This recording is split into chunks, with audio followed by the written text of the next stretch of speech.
Yep, this was all packed down the last time I was here. So there's the cabin.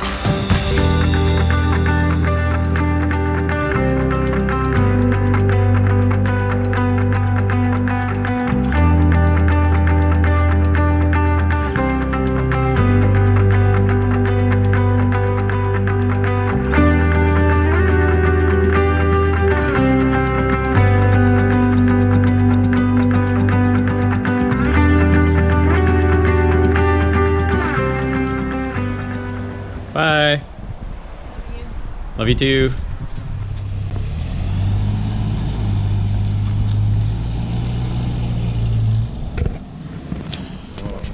Let's get this show on the road.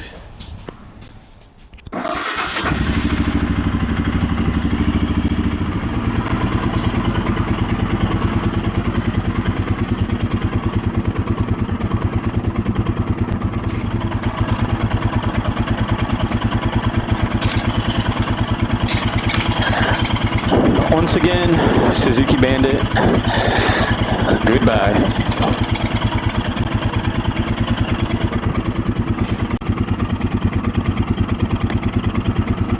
Okay, GoPro, check. Sony camera, recording, check. Got audio for the engine sound, recording, check. And I've got my voice audio piped back to me, to the Sony camera, recording, check. I guess that's all I gotta do for now. Let's make this happen.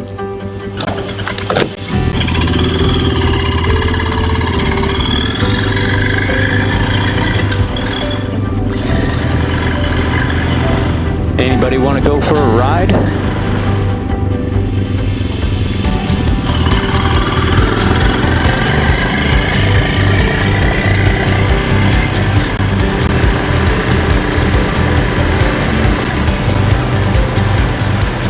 I tried to make this happen yesterday, and by the time I left it was so late in the day I just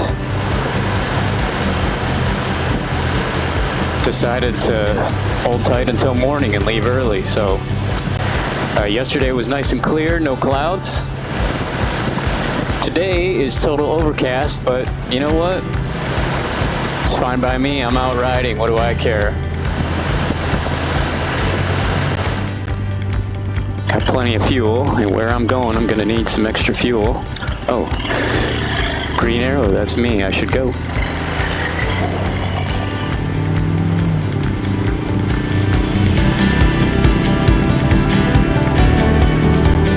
So what I'm gonna do real quick is get my GPS running so that everybody can follow on the GPS, and it'll send some signals off to family and friends.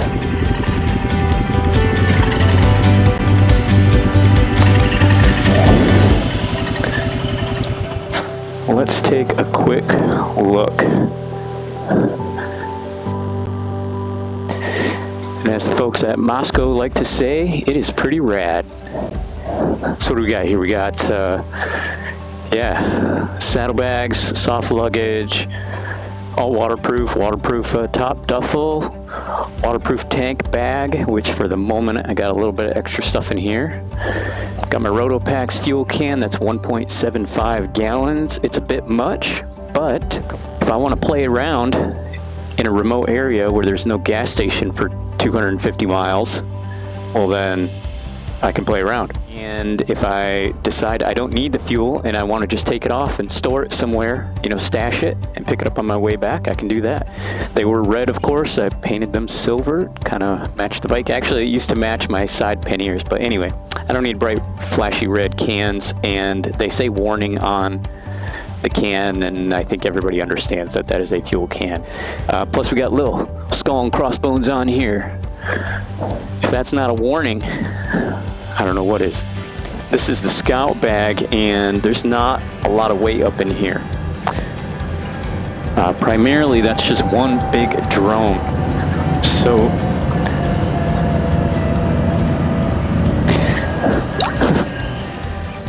it looks like I got a ton of stuff and a ton of weight. It's not too bad. I mean, I'd always I prefer to be traveling a little bit lighter, but it just looks bulky because I've got a big drone up there. That's a Phantom 4 Pro drone up in the top. Again, this is the Moto Scout 60 liter duffel bag. It'll turn into a backpack anyway. I'll talk about that stuff later on, but man, I'm just psyched to have this gear on the bike. Let's see here. Yeah, because of what I'm doing, I have to carry a lot of like camera equipment, the drone. I actually have 2 drones with me, just like last time. I've got a 360 camera, so I'll be doing some cool 360 degree kind of virtual reality type filming. And these side bags, these are the backcountry. It's 35 liters each, and then you can attach on other little bags. That's just an empty water bottle, weighs nothing. This one has some like little straps and some oil for my tutorial auto chain oiler. During maintenance on the bike, I re-rigged. I got a nice orange oil line there, pretty cool, and it goes back to a kind of hard to see down there. It's a single feed nozzle, and it is working. It's right on the sprockets, perfect, totally out of the way. So I'll be doing hundreds and hundreds of miles on gravel highway. I can't afford to have rocks and mud and stuff like that banging around on the oil feed nozzle. So, okay, let's get this GPS going. So my plan is to put it right here. Last time I had it up on my tank bag, but then I have to stare at it the whole time. I knew it was working, but I really don't want to have that in my face the whole trip. So let's do something up here. And I'm going to start tracking. Okay, so I'm seeing that the GPS is lighting up, the tracking is lit. So at this point in time, this thing should start posting my location points over the course of a few days on my public map. By the time you see this video, that map will probably be gone because it only lasts, so long. And people subscribe to my channel, they were able to track and follow me during the trip.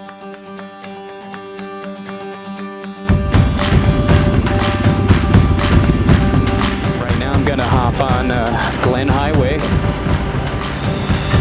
start heading north.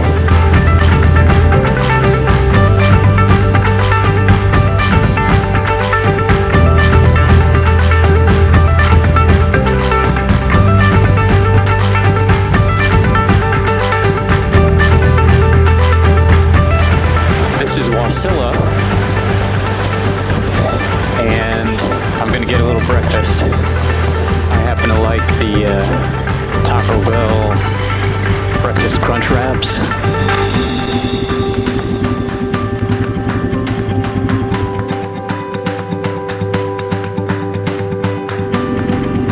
Well, I got some breakfast, and I ran into my pal Kevin, who's been in some other videos.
I've been looking forward to this. Haven't driven up in here in a while, and it is very nice.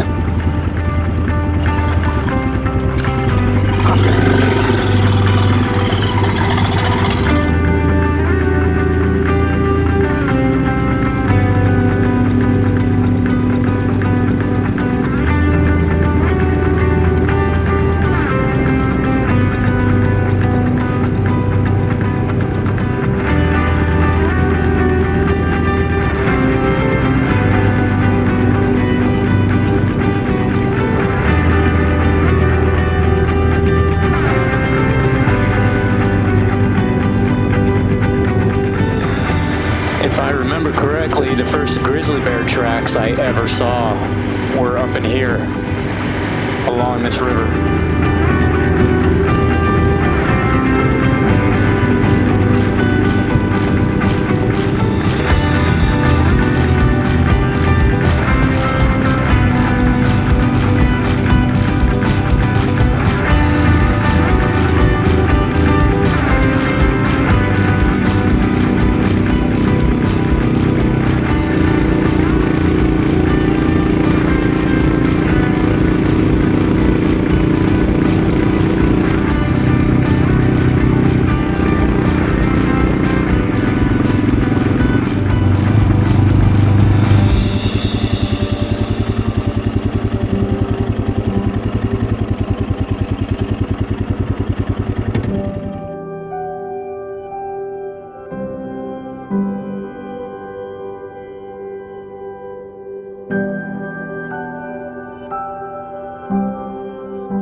So for those of you that know, I'm from Michigan, and here I am at the summit of Heaterz in Alaska, and got a whole bunch of people from Michigan here. So got some new folks, making new friends. So let me get a name and where are you from? I'm Kevin from Grand Rapids. Monica from Grand Rapids. And Lauren from Holland. Holland, Michigan. All right, and they also have lots of tulips in Holland, right? They do. It makes sense. They Holland do. tulips. Okay, and then what's your what's like your most profound moment in Alaska so far? This morning we took a bush plane flight over the glacier, Connect Glacier, and that was incredible. Kinnick, awesome. And Kinnick, that's actually not too far from Anchorage, so that's cool. Yeah, and then 2 days ago we did the Pioneer Ridge Trail, and on our descent down we saw a moose in our calf and had to scoot back up and retreat, and they kept following for a bit. So the mom moose and the calf followed you guys Yeah. up the trail. Exactly. Yeah, that is pretty awesome. That's pretty typical Alaska type of experience. And then how about you? What's your most exciting thing so far? I'm gonna be pretty unoriginal and say the flight this morning was really awesome. We got to go over the glacier and take a big banked turn and like look down Look into the crevasses. Down. Oh, And she cool. also piloted. She was piloting. You piloted. That is so cool. So Lauren, it's Lauren, right? Yeah. Yeah, piloted the plane. Yep. And you guys said you landed? Took off, landed. Yep. Yeah. That's super cool. Okay, and then where to next? Or like, what's your main goal for the whole trip? If you did nothing else, what's the last thing you're gonna do? Oh man, there's a lot of things. Get a pasty and They're gonna get a pasty and talkin. we've been told to go there. We still need to go fishing. Fishing. Yeah. Yep. Mhm. And a reindeer hot dog. Sorry for Yeah. anyone that's not into that. most people are. Okay, cool. What I don't know. What are your thoughts on what I've got going on here? Pretty wild, and we wish we could Yeah. do it as well. So awesome bike, awesome trek. So Yeah. Cool. Okay. You're Yeah. making us all question our career choices, Life choices. Career choices. and our Yeah. vehicle choices, and our just goals in life right now. That's good. That's what I should be doing. That is the impact I should be having on people. Well, this was pretty cool. This is a good way to start the trip. I got to get back on the road. I'm sure these guys got fun stuff to do. So just wanted to introduce everybody to new people from Michigan. It's like family. It Yeah. feels like family. small world. Okay. Nice meeting you guys.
you.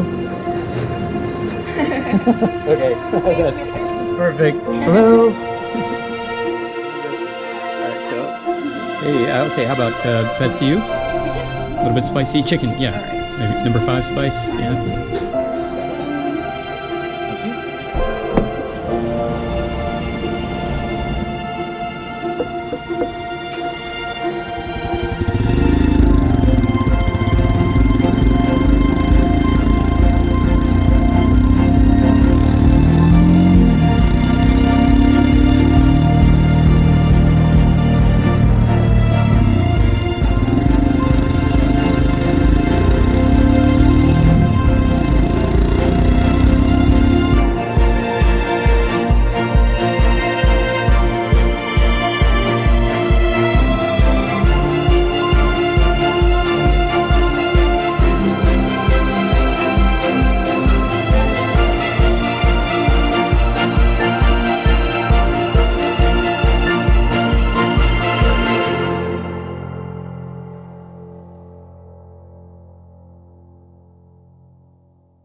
Nice and wet out here. I'm gonna be riding high and dry on this 6x6. And it's not raining, so that's great. I got rained on all earlier today. Okay, so here I am in the middle of the woods. And I'm gonna get my 6x6. So this thing is, it's used. I wouldn't want to just park anything nice out here, that's for sure.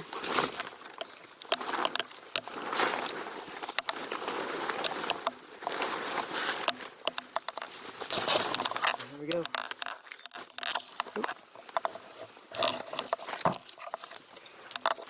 And let's see if this baby will start right up. That would be nice. Well, she's got power.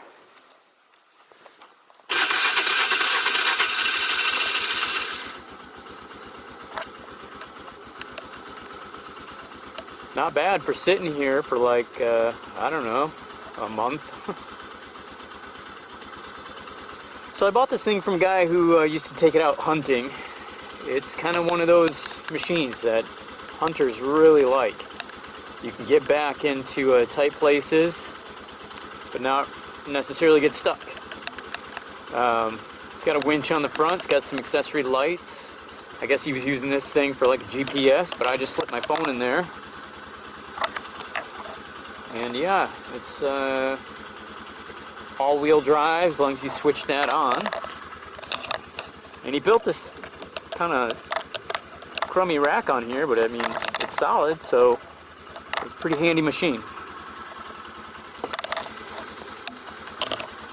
And there's no gears, you just give it a little gas. Oh, except you do have to have it in forward or reverse. There we go.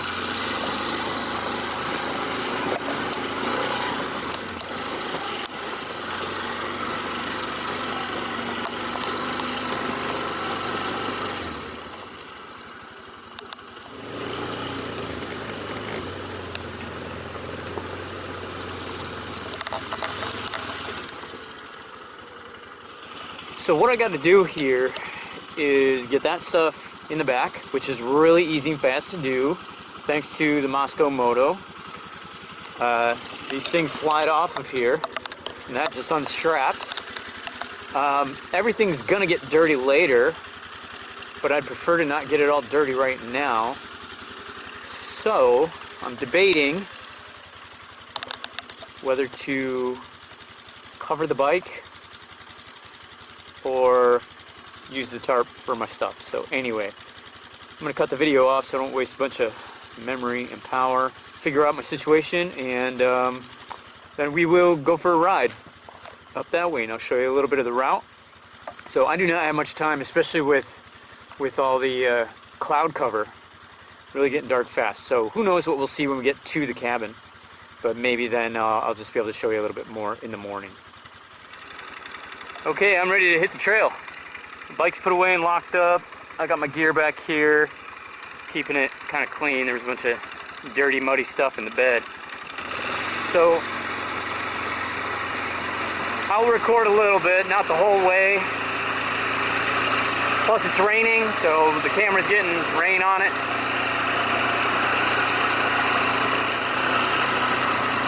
I'm expecting the conditions to be pretty good. Luckily I've got a winch, but it's been a pretty warm, dry summer. I think everybody knows that.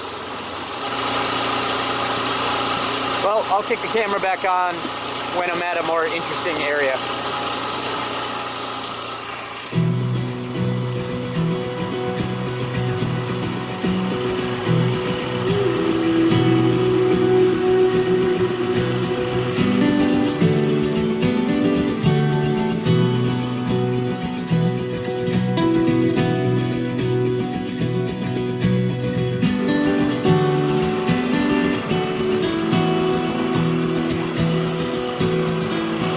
Don't think for a second that I'm the one that put this trail in and built that bridge. There are other people out here.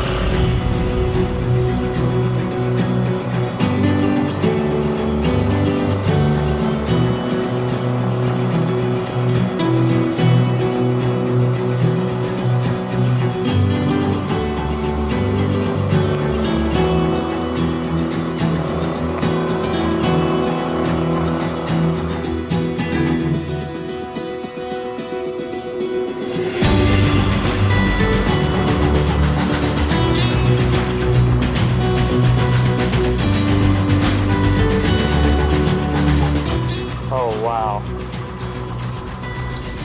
All these rocks are usually submerged. 10 years it's been flowing, and now it's not. That's great. Stream is looking not so hot. And I gotta tell you, it has been insanely hot and dry in Alaska this year. And I know everybody likes to say, oh, well, you know, there's always droughts at times here and there. Not here, not like this. I've been here for 10 years, never seen it happen. But I also have to base my comments on other people that have lived here. There's people that have been here since, you know, the 60s and 70s, and they'll tell you the same thing. Never been this dry, never been this hot. If coastline is eroding away because our permafrost is melting, well, it's really obvious.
Basically my driveway. Got a water pump down there. Yep, this was all packed down the last time I was here. So there's the cabin. And you'll see, if you can see, the second story deck up there. It's actually almost like a third story. So I'm working on that. I'm putting siding on that up there, the loft, up in the gable. I got some cedar shingles to put up there. So it's coming along. And then I've been taking all my scraps. I've been building a shed with, so it looks kind of funny right now, but I just got pieces piled up out of the way, and I need to put siding and I need some posts. So I guess I'm a little bit self-conscious of it. I don't want anybody thinking that I'm making some junky, rickety, you know, stuff out here, but it's in the middle of nowhere, and I am keeping busy getting it finished off. So once it's done, it'll look good, and I'll get it cleaned up. It's definitely not an easy thing to do by yourself. Well, I'll just show it to you in the morning, I guess. It's pretty dark. My stairs are down there, if you can even see them, so I take them down to keep Bear off the deck and away from the window and the door, so I gotta put those stairs up. Actually, I'll probably just use a ladder and do it in the morning. Okay, we're here, so I'll cut it out now and we'll take a look at the inside.